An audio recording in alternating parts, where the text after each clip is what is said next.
let's talk about the president first, and what you heard in his voice there.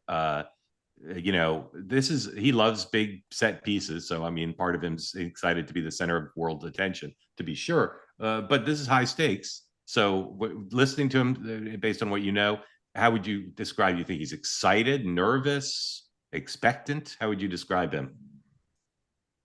I've been around him during the campaign in the White House for some pretty big issues. I've never seen the guy nervous. Whether he is or isn't, he doesn't show it. So I don't think he's nervous. I do think he understands the importance of the moment. What I would say that I heard a little bit more that was interesting is a little bit more on the deals than the peace. And that's where I think they have to be careful.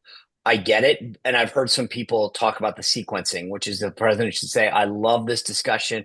I'm excited for the potential investment or the additional trade, but we cannot talk about that until, right? That's where I do worry about the manifest on that, because if you're bringing your people that do that work, that's sort of tipping your hand that you're willing to have that discussion. Yeah, the fact that Bessent's there, but not the defense secretary, for people who are worried about that.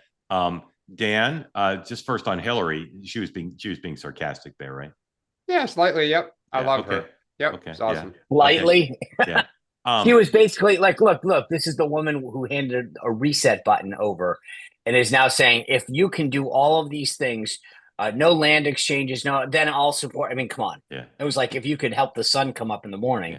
Yeah. Dan, is your sense that the president has a plan here? Obviously, they've shifted from a few days ago. We were talking about how they're just all about lowering expectations, and they seem to be pretty raised now. His post on Truth Social, the way he's describing, it now is a lot more. And there's even talk now that that Zelensky's like got a plane waiting to fly him in if that's what makes sense. So, how do you feel about the president's posture, both attitudinally and tactically, going into this? He's the greatest showman on earth. I mean, that's why I said earlier this week, I thought he was lowering expectations to exceed them and have the big, reveal. Oh, I think he definitely sees this as a grand theater. I think he's in his element. He loves this. The entire world is hanging on his every word. Everyone will be tuning into that press conference and what he has to say. I think the question is, what is it? And to your point, not just Scott Bessent, Howard Lutnick is there. My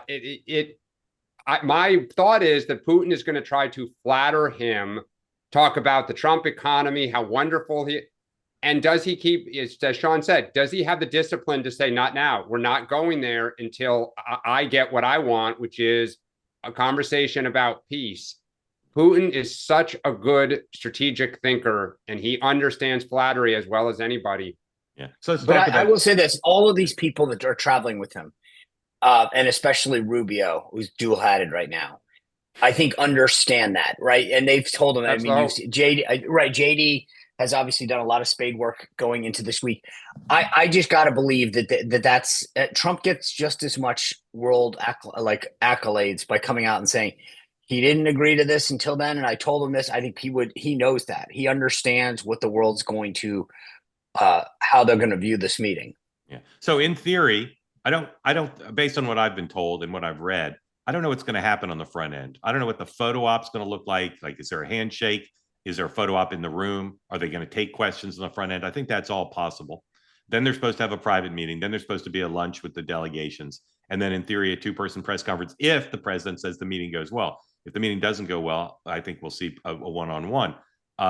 Putin, according to the Associated Press, began traveling yesterday from Moscow towards Alaska.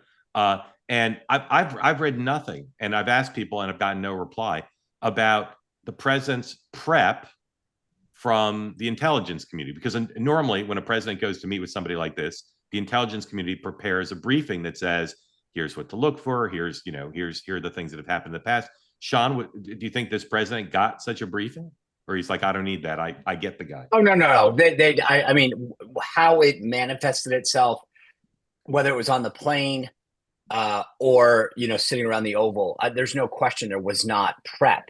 I just don't know if it was one-on-one with the CIA briefer, but remember again, Marco Rubio's running the NSC, so there's no question in my mind they had that discussion. Yeah, I wonder if it was as I mean, often Donald Trump doesn't do things that normal presidents do, that normal presidents would say. I'm doing air quotes, by the way, for those of you listening. I mean, I just can't see that Trump's going to sit there like a normal, a normal president would say, hey, stay away from this issue. Watch. Right. I think he's like, yeah, that's what I think. But I'm going in. But the establishment intelligence community would say this is malpractice if you don't get such a briefing.